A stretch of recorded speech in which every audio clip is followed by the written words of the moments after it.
அதிகாரம் கிடைச்ச உடனே அங்க உட்கார்ந்துட்டு அப்பாவி மக்களை கொன்னு குவிக்கிற மக்கள் விரோத திமுக அரசு இந்த 10 கேள்விக்கும் பதில் சொல்லியே தீரணும்.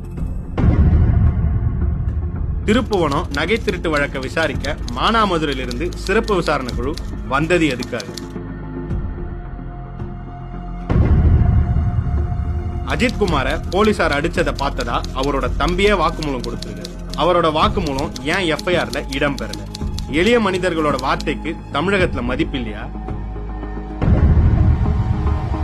எஃப்ஐஆர்ல கொலை வழக்கு பதியாம தவறான சட்டமுறைன்னு மட்டும் பதிவு செஞ்சது ஏன்? ஆரம்பத்தில இருந்தே கொலையை மறைக்கும் முயற்சி தானே இது.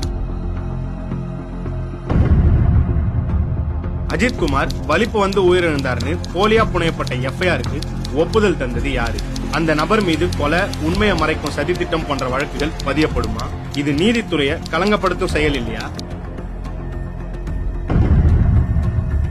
உள்துறை, காவல்துறை தன்னோட கட்டுப்பாட்டுல வச்சிருக்க முதல்வர் ஸ்டாலின் 2 நாள் அமைதியா இருந்தது எதை காட்டு?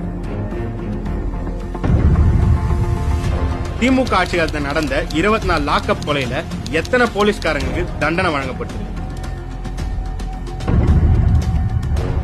இன்னொரு அஜித்குமாரோ விக்னேஷோ இறக்காம தடுக்க போலீசாருக்கு எச்சரிக்கையை தாண்டி இந்த அரசு எதையாவது செஞ்சிருக்கா? சமூக நீதியின் வெத்து சவால் விட்டுட்டு தன்னோட குற்றங்களை மறப்பதிலேயே அரசு